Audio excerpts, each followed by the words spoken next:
مساء الخير. طولت عليكم الفترة هذه أو الفترة اللي طافت، انقطعت. غرفتي غيرتها، الحين فاضية ما فيها أثاث، بس لبستها بديل الباركيه وايد حلو لون الرمادي. حطيت الزولية على أساس أقعد. البديل الباركيه ترى دافي، بس حبيت الزولية أحط أغراضي، أحط أساس سبحان الله. وعندي قطاوة وايد شياطين ويحسون بالبرد بسرعة، فحطيتها على أساس يرتاحون. خذيت هذه الزولية، شوفوها رسمة لوحة من تيمو، بس مؤقت على ما يبون الأثاث أشيلها ونعدل وكذي ويصبغون وغيره ديكور. طبعا أنا ما أبي صبغة، أبي ديكور. عرفتوا ورق جدران؟ هذا ورق جدران فان جوخ، خذيته من الصراف للديكور.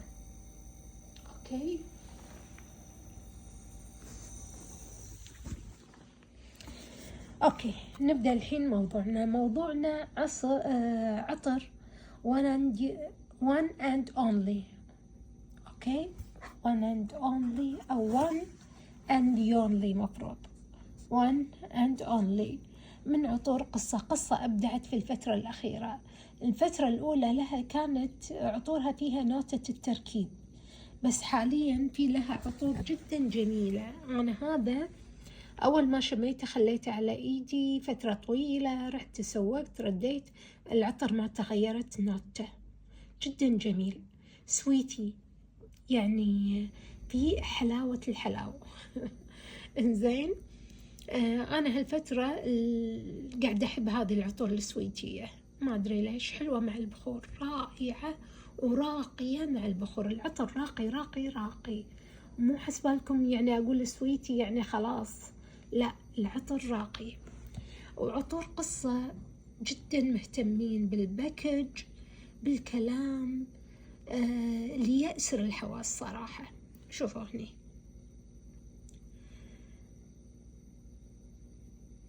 تحمل نقاء أنوثتك بداخلها، ويتجسد الانفراد بزهو إطلالتها، لتحلقين بين الألوان المشرقة برقة، يفوح في الهواء سحرك من عطرها.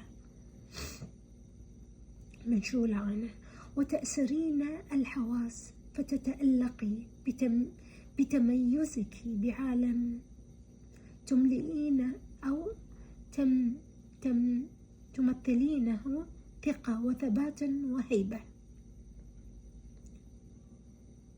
المهم، وتتركين سطوعا متوهجا بعالم الجمال. اوكي، عفوا، هذا تملئينه ثقة وثباتا وهيبة. اوكي، المهم هذا العطر نسائي لأنه سويت، بس مثل ما قلت لكم مع البخور شيء ثاني، مع البخور جميل، مع البخور شيء رائع. جربوه، ضروري تجربونه. في كم عطر راح أجيبهم لكم، أتمنى أنكم تجربونها، اللي نفس ذوقي راح تعجبه.